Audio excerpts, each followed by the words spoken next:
Okay, so this is kind of an evidence 2.0, because there's some things that I want to correct here from all the response that I got on my other video, which seems to be getting pretty popular. On my insights of the characters involved with this murder mystery that all of us, if you're watching this now, fascinates us. True crime is a big thing because I think we all wonder, how can another human being do something so horrible to another human being, especially two kids, and putting them in oil tanks, and then having a whole scenario where there was an affair that was involved with a woman that we all heard for hours on end that didn't sound emotional whatsoever. And it seemed like she was a lot more concerned about herself. So I think that the only reason that the FBI, the CBI, and the Frederick Police Department detective got involved is because, yes, Chris did take a very quick plead guilty. Let's get this thing under the, let's get it going. And that confused him, I think. They didn't have an opportunity to really get in there and get some more information from him. So they really worked hard at getting ready for this particular interview that they went to during a snowstorm to see Mr. Watts in Wisconsin. And these are some of my observations. First, I want to correct. I don't think that the downstairs has a basement door. I talked about that Dave asked him why all the movement at 426. He said, I don't remember if I was working out. I don't know if I was working out. I'm not sure. I could have been.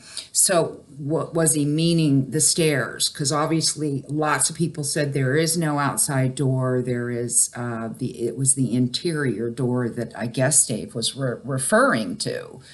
Does it say on Vivint, the interior basement door? Why was it that he was so focused on that? And of course, he added a couple of different scenarios like the, garage door and the front door and other things to see if Chris would grab on to that basement door comment and kind of obsess about it. And he kind of did, or didn't have a correct answer for it. And you have to remember, this was not supposed to be aired. This recent conversation, yes, we all wanted to know, were the kids killed at home? Were they killed before Shanann got home? Were they killed after Shanann? Where, and then we had the shadow video from Armchair Detective, and it was obvious a small child was coming towards him, and he picked the child up. It put so many more questions out there than answers, but it gave me an opportunity to listen to the full 5 hours, because my expertise in radio was to be able to analyze people immediately over the phone and be able to make an entertaining bit out of what I figured out about them and the advice that I gave them. I had to be able to analyze them very quickly. So being able to listen to 5 long hours of the way that Chris answered, it was amazing. And Chris is no mastermind. He is no smart guy. He's no crafty guy. Yeah, he lies a lot, and he's protecting somebody, and that's the problem. That you dropped this on us in March, and we've all had, probably like myself, I tried to listen to most of the interview, and then I began watching other people's YouTube videos where they would dissect certain bits. Well, I had never heard about the basement door and all the activity and why, Dave was so interested in that, and Chris couldn't explain it. Also, I believe, and the other thing I noticed too, is that when asked pressing questions like the tough ones, Chris would not verbally say yes or no. He would either shake his head or nod his head. That was very evident because Graham was the one that sort of had to answer it for him because it was on tape, obviously. But they were completely prepared for this. They were really prepared, and I'm sorry, but they saw the bodies, all 3 of them, as the bodies were being pulled out. Yes, they treat him with respect. They treat him like, we're just buddies hanging out and chilling together. I mean, they were doing everything from bringing in, powdered Gatorade for him to Graham saying, you need to make good decisions here, today. And So the one thing that Graham did wrong was he told Chris that the gal from Anadarko was still in love with him or was in love with him. And that wasn't a very smart move, because seriously, if you're going to tell Chris that, why would he want to give up the real truth, the real accomplices that helped him out? And that gal, man, she was able to really, once the plan was latched onto, it was all about plan, 2 weeks prior to the actual murders. That is my prediction. I also predict now that the accomplices were there by the time Shanann got home. I think that it could have been, I don't know what the activity was, but there was a hell of a lot. It's like the whole house just went nuts at a certain time, because Vivint really tracks people's movements. And it was like all hell broke loose in that house, you know, like between 4 and 5:15. So then we've got, in my opinion, we had some people sitting on her. I don't believe that Chris was the only one that was on top of her in a total rage, trying to strangle her. There's no way that he would have held on for that long. Frankly, if it was just him, he's not a real big guy, was on top of her, she would have fought like hell, and she would have thought, what the hell are you doing? And it would have been a fight. Mothers, the adrenaline would have kicked in. She would have done something. It would not have happened. So I believe that somebody was sitting on, they flipped her on her stomach, someone sat on her back leg, someone sat, maybe Chris sat on the lower back. Chris was helping, but then I think also Shanann's head was being pushed down into the pillowcase, and her eyebrows were smearing on that pillowcase. So 3 people, in my estimation, were holding her down when this was happening. And it could be that she began to look back or something like that, and that's when somebody put her head down because we all saw that makeup on that pillowcase. So I believe that there was more to restrain her from not reacting and having that kind of issue happen. He just isn't very clear, and Graham just doesn't believe him on how the whole Shanann murder happened. It was very, very obvious. And in my eyes, Graham shut off, or continued to interview him beyond what we heard, because he was just like, probably, Chris, you're just not freaking telling the truth. You're just not telling me the truth, and we need to back up, and we need to tell the truth. You need to make good decisions. This is not good. Look, you've got a family that loves you so much. They just need the truth. They need closure. They need to understand what happened. They want justice if anybody else was involved. This is going to eat away at you in the years to come. Time will pass, and you'll be really bummed out that you didn't tell me about it today, or us. We're here. We care about you. We want to see justice be done, and we want you to give it up, because you know what? So-and-so is engaged. At the very end of the transcript, there is a name that was taken out, and Chris says, yes, I think it's wild that so-and-so is engaged. And so Graham left him on that thought. Or that was the last thought before the real shit started to come down, and Chris opened up. And he finally told the truth. I mean, all Tammy has to do is put him on a lie detector again and ask these questions. Oh, they were bummed out that the police department came in and arrested him so quickly. They had more questions for him. And that Tammy and Graham were not happy about that. So, and just the mere fact that he says, yeah, she was probably praying, and she was probably saying, Father, forgive them, for they know not what they do. He's using the word they, it's they. Who's they? All righty. I think that what happened was after that ordeal happened, because I don't think Shanann was able to make a whole lot of noise, but I do think that the kids woke up. I think both of them went into the master bedroom, and I think that Chris tried to explain what was going on, including the two strangers that were in the house, caused Bella to absolutely freak the hell out. She ran out of the room into her bedroom, and I think that someone like Mr. Watts then went into her bedroom, and that time Cece was taken care of by somebody else in the master bedroom. Then I believe that Chris was able to talk Bella down. Bella said, possibly, Daddy, what smells so bad, probably trying to figure out what was going on in the master bedroom. And unfortunately, Shanann had evacuated, and there probably was quite an odor in the air.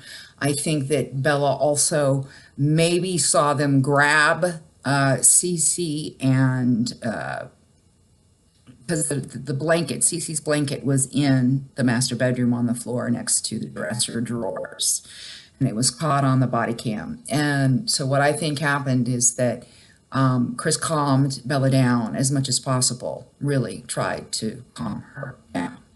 And then I think someone else took over and was able to keep Bella calm until it was time for her to get into the truck.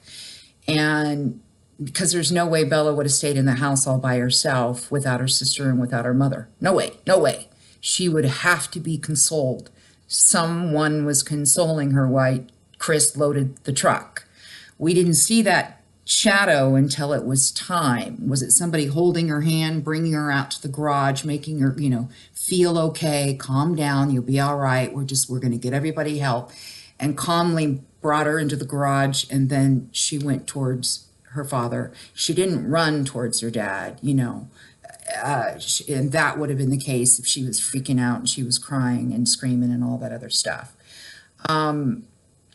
So that's how I think it went down. I don't think that Bella lived beyond a couple of miles. There's no way that there would have been no way. They would not have been in the car, and they would not have been okay. And Chris did have some trash bags in his car, and I think that he placed his girls in trash bags because he didn't want any DNA to be in that truck. He wasn't supposed to use his truck for personal reasons, and if he was going to say his family was missing, then why use the truck? I mean, why have them alive, I should say? Why not put them in bags so that their DNA does not end up? They thought of everything, you have to realize. They thought of everything. They had plenty of time to think of everything.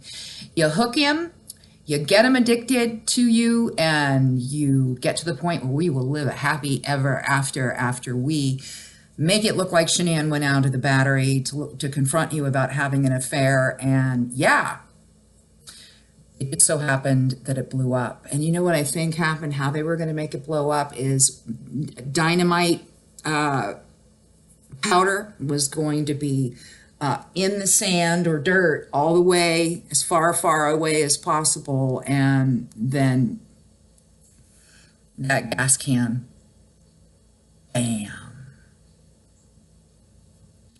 There would have been a mighty payday if no one had ever been able to figure out, and Chris had been able to get home and hide everything and destroy evidence. And what was that phone downstairs in the basement when the dogs were going through there that dinged? Was that a burner phone, or one of your accomplices by accident left it in your house? Or are they going to come back and get it, including Shanann's car? Also, I want to make a brief mention. The necklace that the woman from Anadarko is wearing in the Denver Post article. Take a good look at that necklace. Take a good look. That was a necklace I can guarantee was bought by Chris, given to her. One of those cards were attached, or I will always love you. You're the most amazing woman I've ever met, and I'm so happy I met you, and I look forward to the future because you are you are my soulmate. I can guarantee that necklace was from him, and because they were so about symmetry and pictures representing something, that, my friend, was something that she was saying to him. Even though she couldn't talk to him, she could certainly show him the necklace. Thank you for taking the fall for us. I love you, and I'm sorry all this happened, because I can guarantee in that 111-minute call that they had the night after the murders, it was all about, Chris, I love you, but I'm freaking out. I can't go down. And I think he felt bad enough, once again, not wanting to hurt her feelings or upset her even more. I'll take the fall for this. I'll do it. I'll take it.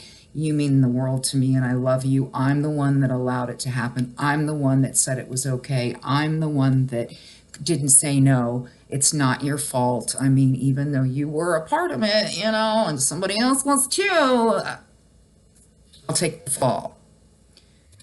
Yeah, that was what happened. He didn't want a trial because then witnesses like and could be brought in. That wouldn't be good at all. So we all want justice because 2 innocent kids were taken and put into, or their lives were taken and put into oil. And the mother was also killed as she was 4 months pregnant with a baby. And she was buried in a shallow grave, and you all were going to make it look like one big jealous just an accident. And maybe Anadarko would have done okay by you if, in fact, it really figured out that that was what actually happened, because eventually the affair was going to get out, and you wouldn't have been able to go anywhere, not even the most reclusive place, without somebody knowing the story. But now this gal from Anadarko has to live in a prison herself, and so does Chris. And yeah, anybody that's thinking about doing that, I would say don't. Karma is a bitch. People like me will sit here and analyze it until there are more arrests. This is not a closed case. Tammy, Graham, Dave, we're all waiting for more information to be released. And if there needs to be a conference saying that these particular theories that have been floated online are inaccurate and there are no more arrests, case closed. Otherwise, you're going to have all of us who have a camera and a microphone and a voice and an interest and a love for the family because we feel so bad because it could have happened to any of us. We want to see some closure with this, and I had to finally begin speaking up. All right, I think that's what I'm going to leave you with for now. Please subscribe to my channel, and if you have any comments, please comment below. Watch some of my other videos if you'd like a little bit more information on what I really caught, all I caught from that 5-hour interview. You can see it's the longest video I have. It's 40 minutes besides the live one I did last night. But do subscribe, and we're going to continue to talk about this, and I have some other cases I want to talk about and analyze, because if there's one thing I'm good at, it's picking up on somebody's intention by just their words, their cadence, their vocal tone. I just had to do it. And I'm wearing my spider ring again today. Isn't that a cool ring? I show it to you because it's a symbol.